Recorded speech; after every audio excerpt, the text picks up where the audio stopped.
गालरू छाल उतारी देबे बाड़े की साबाड़ कर देबे से बहुत रागी हमर जेजेबा सबुठु रागी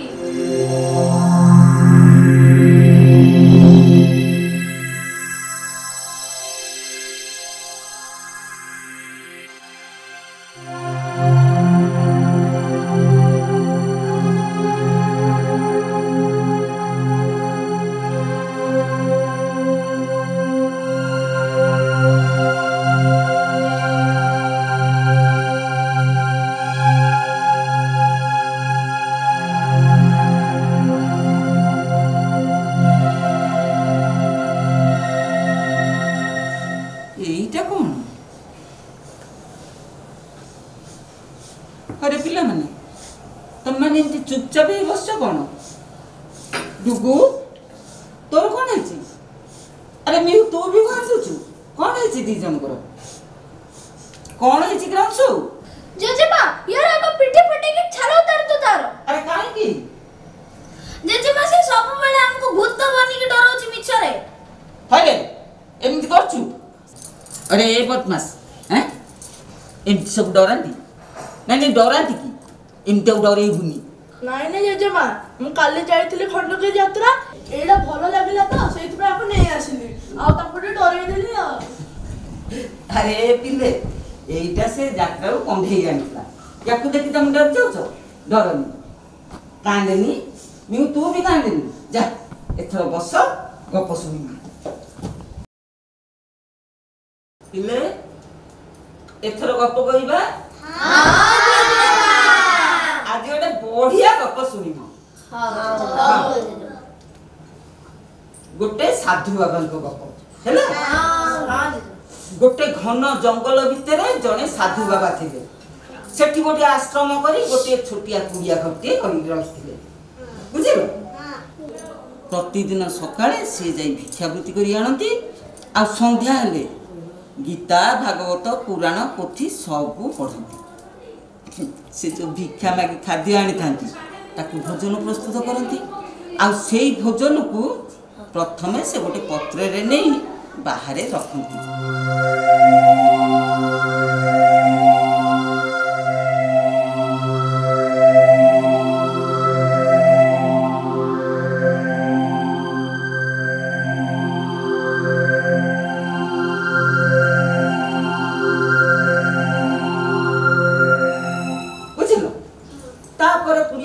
आसले जदि अतिथि अभ्यागत किए थांती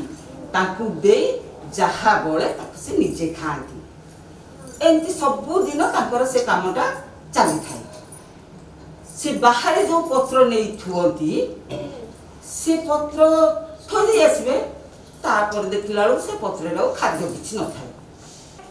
साधु बाबा भाबिले पुराण तो लिखा अछि ए राक्षस माने तांको माया बळे रे ना आउ कोन डाहाणी चिरुगुणी तांत्रिक किए ए सब काम करछि पुणी भाबिले नाई एमे तो हे नथिबो से तो दिने साधु बाबा पत्र नै खाद्य थोई दे आछंती थोई दे आसी भाबिले मु लुचि की रही देखिबी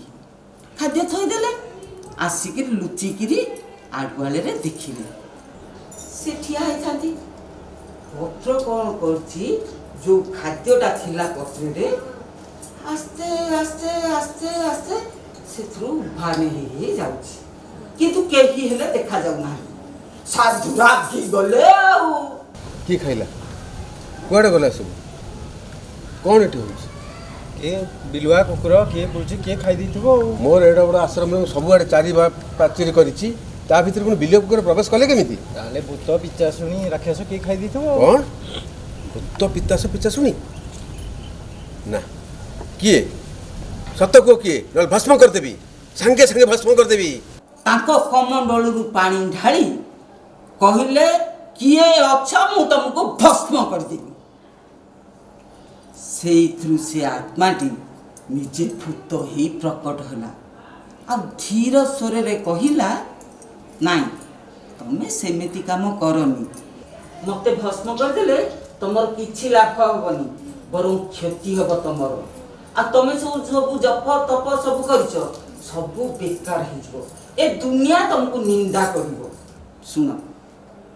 मु तुम कहूँ तुम सब कथा बुझीपार घटनाटी जापर मु को पाप आत्मा नुहे मु हूँ तुम बापा तू भावुचु मु किए मु आउ केही नुहे मु होची तोर बापा सत कहुच ताले मते तुमर असल रूप देखा मो असल रूप देखिबो हौ देख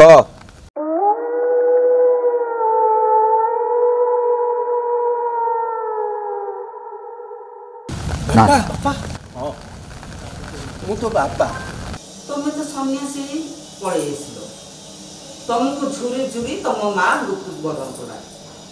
सी आते दिन भी बची था मु भी से अवस्था मोर मृत्यु बरण पर मोर क्रियाकर्म कहीं कले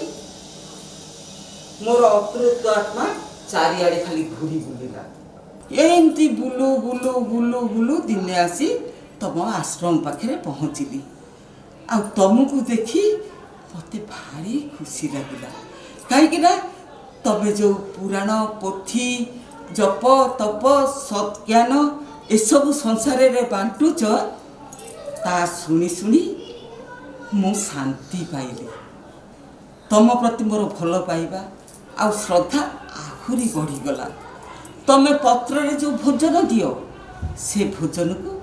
मु खाई सबुदिन खाए आ कौन भी करी तुमठू पुराण पोथी शुणी शुणी मो आत्माटा शांति पाईगला आ साधु जनक ता बापा को पाखे पाई आखिर दीधार लुभ गलईदेला प्रणाम करी उठी देखिला बेलू ता बापा उफान हो जाइछंती अच्छा कहलो बिले ए गपुरु तुम कौन शिक्षा पाइल जानी सत्कर्म सत्मार्गे थिले भगवान सबु बेले तुम मानकर मंगल करिवे गपटा थोड़ा भल लगिला तो हाँ आजिर नीतिबाणी सत कहले हुए तो अनेक तुम पाखे रहिबेनी तथापि सतर संग छाड़िबा कथा नुहे कारण